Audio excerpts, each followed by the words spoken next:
presentations to different groups around here, but I am currently the State Director of Americans for Prosperity, where we focus on really the economic issues around the state and how we can make them better.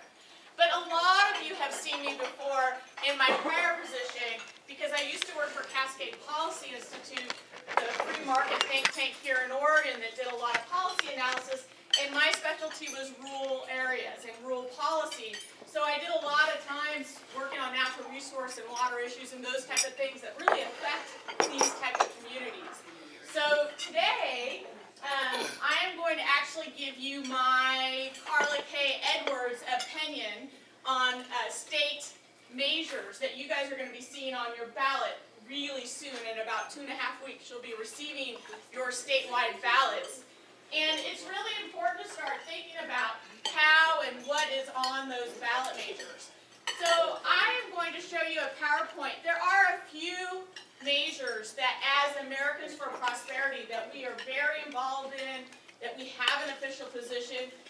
But I wanted to give you, kind of review every ballot measure, and AFP just simply doesn't take positions on a lot of measures unless it has a direct impact on the statewide economy.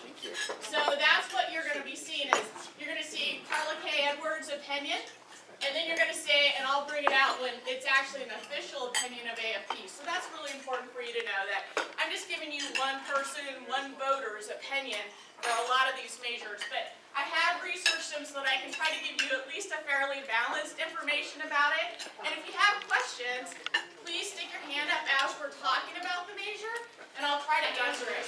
Because I have fairly in-depthly that I can answer most of your questions.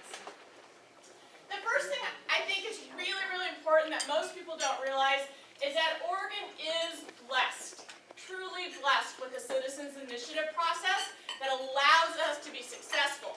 When our legislators don't want to respond, the citizens of this state have a way to push policy forward over the heads of the legislature.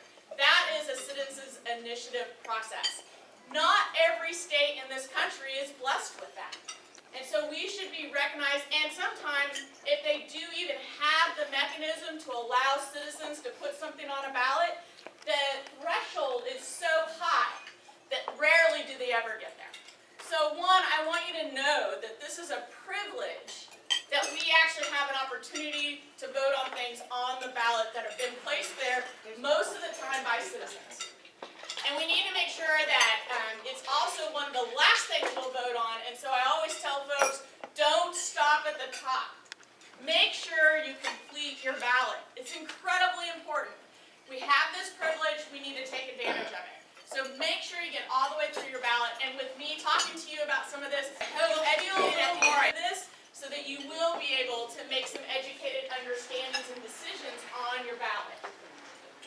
So, first of all, there are 9 measures that you will see on your ballot this year. Can you walk forward just a little bit? Yep, 9 measures that you will see on the ballot this year. And of those 9, 5 of them are actually constitutional amendments. If any of you have looked at our state constitution, it is quite lengthy. We continue to add to it, but it's a great thing that we can and do have this ability to measure. I always thought it was funny because as I did research for this presentation, I found it quite funny that on the Secretary of State's page, which is where you find all of this information, the Secretary of State, someone in her office seems to only be able to count to 3, because they only found 3 constitutional amendments or measures that amend the Constitution. But in fact, if you read the text and see what they do, there is actually 5 that are constitutional amendments. So the first 2, in fact, have been placed on the ballot not by citizens, but by the legislature. They have the right to place initiatives on the ballot that they feel is important for the citizens to vote on. So 77 and 78 are both legislatively placed on our ballot. They've adopted a bill and pushed it to our ballot. The first one, Measure 77, is addressing catastrophic disaster. And so what they intended to do is to clarify, under the circumstances of catastrophic disaster, how does our government body function? And that's what they wanted to do. Now, they did not change the definition of catastrophic disaster, and I think that's important to this discussion. A catastrophic disaster is a natural or human-caused event resulting in extraordinary levels of death, injury, property damage, or disruption of daily life and severely affecting the population, infrastructure, environment, economy, or government of organ. Now, what is not defined in that definition is what is extraordinary levels and what is severely affects. So there are two very key definitions of what actually will trigger the declaration of a disaster in the eyes of Oregon. I want you to know that this bill actually passed through the legislature completely bipartisan. There was 0 dissenting votes to place this on the ballot. So you need to recognize that. Also on the voter pamphlet, there is only one statement, and that statement is in favor by the legislature, and they have written that as a bipartisan body of why they believe they need this. However, there are some concerning parts of it to me as a voter. What would happen is if they didn't have this, and this is a constitutional amendment, is that essentially the governor would have to declare martial law. So this is trying to figure out a way, rather than the governor declaring martial law, how can they declare a natural disaster? And we all know natural disasters. We hear a lot in the legislature of people talking about the potential for a tsunami. So this addresses lots of different types of disasters, including, keep to the top of your mind, avian influenza outbreak or some sort of a disease outbreak where you actually don't want people to gather. So what this does is it, one, allows the legislature to meet electronically, okay? And it allows them to take a vote of the legislators that are available.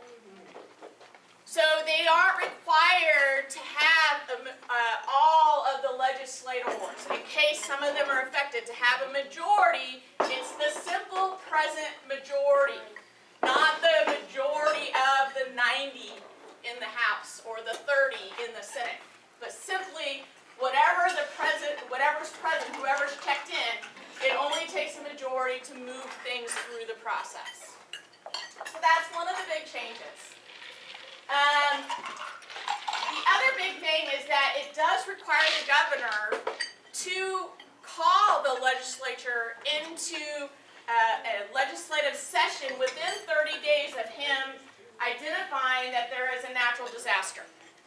So in martial law, there would be no requirement for the governor to ever bring the legislative body together. This does require that. However, it does give great authority in that 30-day window for the governor to do what he feels necessary, which includes completely diverting all funds to one special aspect of a budget. He can completely ignore whatever the budgetary process was put into place and completely divert funds. That concerns me a little bit, though the legislature would have to meet in 30 days and could correct any of those steps that he had mistaken. So it does give great deference that way. I have left, you'll see, it's really up to you how you want to do it. My personal opinion is if this was really important in how they wanted to function, I would kind of like to see it in the legislative ORSs, the Oregon Revised Statutes, rather than the Constitution, because we need to be flexible. So just for my own concern, quite frankly, I will probably be voting no, but there's no great issue about it. I mean, it's not going to be, hopefully we never have to enact this part if it gets adopted. Hopefully we never have to enact it.